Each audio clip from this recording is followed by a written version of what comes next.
Hello, this is Jordan, and this video is being recorded on Wednesday, January 19th, 2022. Thank you so much for joining me. Please like, comment, and subscribe if you're watching this on YouTube. Make sure you subscribe because I am going to have a lot more great content coming for you this year.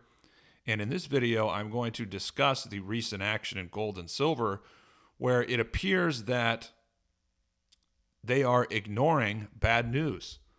They should be going down, but they're not. So let's discuss that. Now, let's start off with my gold and Fed funds rate chart. And we have at the top, we have the Fed funds rate. Then we have gold. Below that, the yellow is periods of rising Fed funds rate. That is when the Fed was hiking rates. C marks the start of when the Fed started cutting interest rates. And then the rectangles, those are periods where gold bottomed or it started moving higher before the Fed started hiking rates. And note that those periods were in the 70s, 80s, and 90s, at least the early 90s. So from the 70s until the late 90s, inflation was still fairly high. After 1980, the rate of inflation was in a secular decline, but it was still fairly high. So there were cyclical periods where it was rising and still was a problem. And so the question now, gold's perking up a little bit, closed at 1843. It got above the 1830, 1835 level. And the question is gold ignoring the history of the last three cycles when it averaged a 10 to 11% decline in the 2 months before the hike? And as of a couple days ago, we were 2 months exactly from the March Fed meeting where a rate hike is now 99% priced in. So they're going to hike rates in March. That's going to start the cycle. And, the bigger picture question is, are we in a new regime for this rate hike cycle? Is it going to follow the last three or two of the last three, or will it be more like, something we saw in the 70s, 80s, and early 90s? And in those periods, gold went up essentially when the Fed was hiking rates. So it could be similar. It could be a little different. Could be a combination of the two. But, there's still 2 months until they do the hike. So potentially there's still time where gold could decline. But, we're starting to see more constructive signs for gold that this period could be a little different. And, a big reason for that is if you look at this chart in the middle, that's the real 5-year yield. So real interest rates in recent weeks, they've broken out to a new 52-week high. So real interest rates, look, they're in the yellow. They've been surging. That's really bad for gold.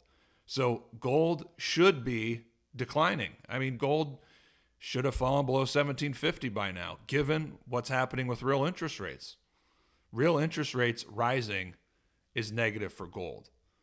So the fact that gold and silver, but we're focused on gold in this video, the fact that gold has really held up really well, and now it's going to test resistance when there's bad news and bad developments. That's a really good sign, because if gold can't go down when it should be going down, what does that tell you? When is gold going to go down? It's a rhetorical question. Now, there is a chance we have 2 days left until the end of the week.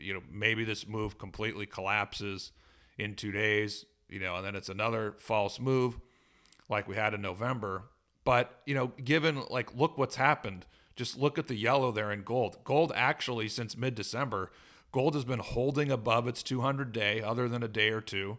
It's held above the 200-day moving average, and that moving average is starting to slope higher a little bit. So moving averages, the direction is important. Is it sloping up? Is it sloping down? When they're kind of going sideways, it can be a headache for the market. And we've seen that in gold last year. But now gold holding above the average, which is just starting to slope up a little bit amidst what's really a negative fundamental development. And that's real interest rates rising. The market has priced in a full 4 hikes this calendar year, 2022. I mean, until today, we saw long-term rates, long-term bond yields were rising. So there's been, multiple negative developments for gold and silver, as well as the mining stocks. They should be going down, and they're not. That is a really, really good sign for the market. And you look at the bottom, gold against the S&P 500, maybe that's going to end up being a major bottom. We don't know, but if there's a lot of traction to that ratio perking up, it closed below 0.41 today, and we see that rise to 0.5. I mean, maybe that equates to gold going up to 1900 in this run. The first resistance for gold is that trend line. You can see that comes in around 1850, 1855. So that is the first important resistance. And it's a daily level, so we all look at daily charts.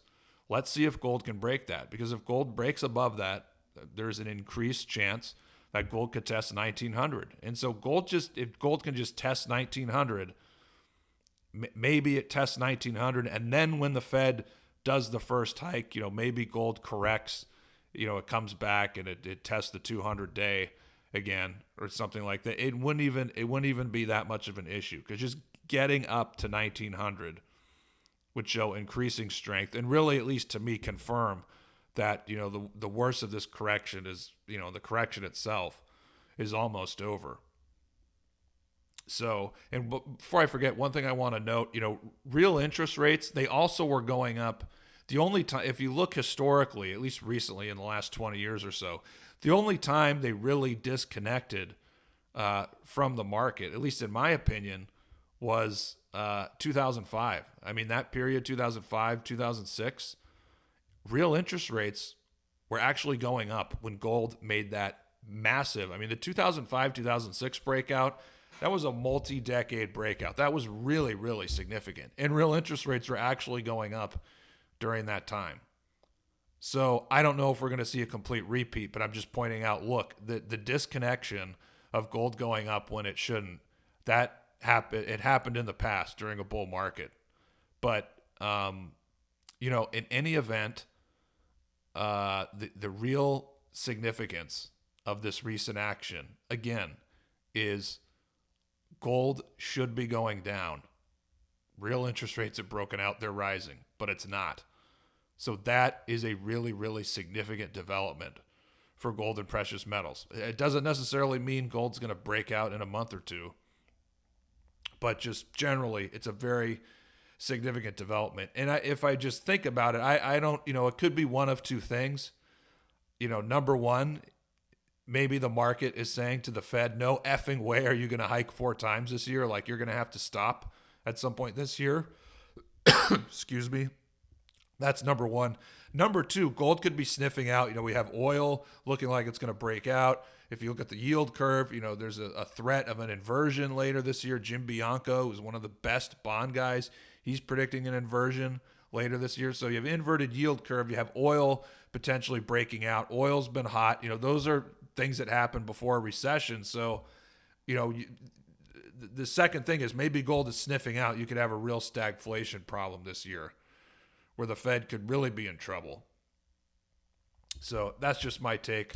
Hope you liked the video. Follow all my work at TheDailyGold.com. Check out the channel and my work, TheDailyGold.com/premium. Let me know what you think. Thank you, and I look forward to doing another video for you guys in the days ahead.